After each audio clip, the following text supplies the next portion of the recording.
Chapter 8. Mariana! I gasped. Her dark eyes burned into mine. Heidi, what are you looking at? This room, I choked out. The walls, they're all scratched. The wallpaper is in shreds, as if... I didn't finish my thought. Mariana stared at me for a moment longer.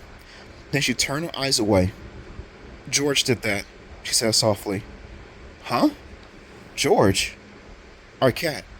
We had a very bad cat, she explained. He couldn't stand to be by himself. One day, he got locked in this room by accident and he went nuts. I peered in at the long scratch marks. They started halfway up the wall. How could a cat reach that high? How could one cat shred all four walls and make such deep ruts? What happened to George? I asked. Mariana still had her eyes turned away.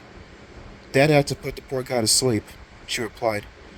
We had no choice. He was just too crazy. She took my arm. Come on, Heidi. I came to bring you down to dinner. She smiled for the first time. A miracle is taking place tonight. Huh? A miracle? I asked, following her down the stairs. What miracle? Dad is actually joining us. He usually works right through dinner, but tonight, in your honor. I stopped at the bottom of the stairs. I said something wrong when I saw him, I told her.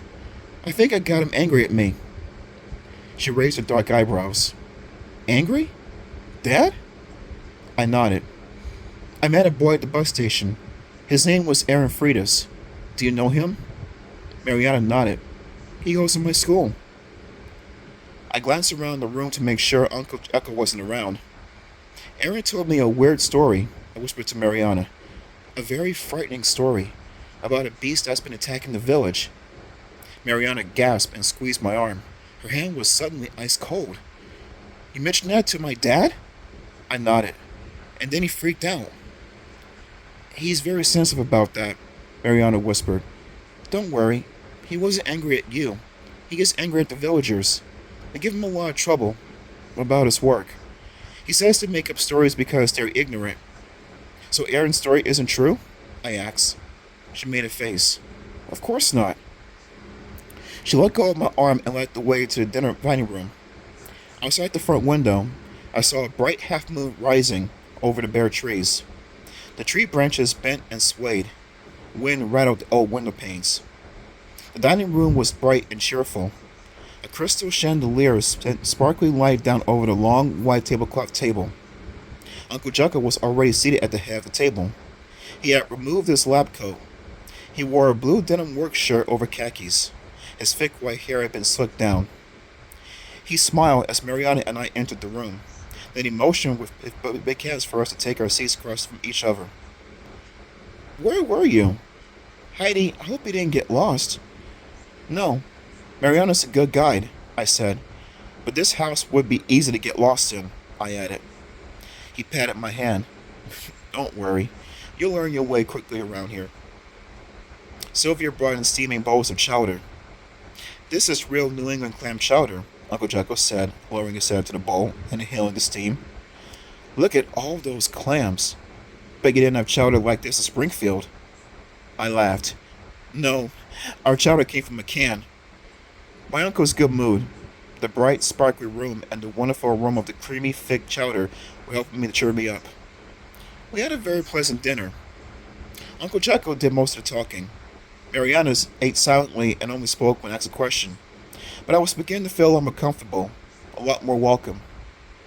As we ate dessert, warm apple pie with vanilla ice cream, Uncle Jekyll recalled my last visit. He told me once again the story of how I asked him if it was Frankenstein. He and I laughed all over again. Mariana ate her dessert silently, eyes lowered. You thought I was a mad scientist even then, he said, grinning his silvery gray eyes sparkling in the chandelier light. And of course, you were right, he joked. If your name is Jekyll, you have no choice, Uncle continued, swallowing a big spoonful of ice cream. You have to be a mad scientist. People expect it of you. I guess if I wasn't a scientist, that, please, Mariana interrupted. Bright pink circles had erupted on her cheeks. She appeared embarrassed by what he was saying. Uncle Jekyll ignored her. He waved his spoon in the air. I think the original Dr. Jekyll got a bum rap, he continued. Everyone thought he was a villain, but Dr. Jekyll was actually a brilliant scientist. I laughed. A brilliant scientist? I thought he drank stuff that turned him into an evil beast. Uncle Jekyll nodded. But you have to be brilliant to invent a formula that would change a person so completely. Can you imagine finding such an exciting formula? Dad, please, Mariana begged. Do we really have to talk about this? Of course, we have pills today that change people, he continued. We have pills to make you sleepy, pills to make you calm. But imagine if someone invented something that totally changed your whole personality, that changed you into an entirely different creature. Wow. Across the table from me, Mariana gritted her teeth angrily. Dad, if you don't change the subject... Okay. He raised his huge bony hands in surrender, but I still think the original Dr. Jekyll was misunderstood. Later that night, I thought about a dinner conversation as I got ready for bed. Why had it upset Mariana so much? I wondered. At first she had seemed embarrassed, and then she became angry. She definitely didn't want her dad to talk about strange formulas that totally changed people. Why not? Because it frightened her? Or because she knows a secret? A secret about her dad, about the mysterious work he is doing in his lab. No, Heidi, I scolded myself again. Don't jump to crazy conclusions. Forget about Aaron's dumb story. I shivered as I pulled on a flannel nightshirt. My room was cold and drafty, but I moved to the window and pulled it open a few inches. Even in the winter, I can't sleep with the bedroom window closed. I have to have fresh air. A cold breeze fluttered the curtains around me.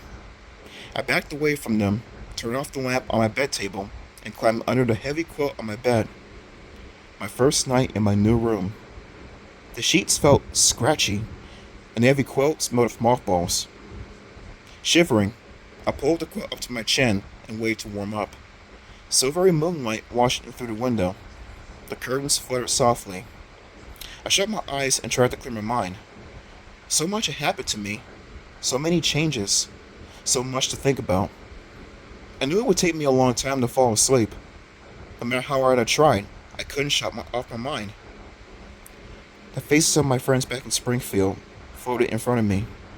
Then I saw my parents, looking so healthy, so happy. I saw my school, the house I grew up in. I thought about my bus ride, about Aaron, about Mariana's strange, unfriendly greeting at the front door. Faces, pictures, so many words. I was just drifting off to sleep when the terrifying screams began.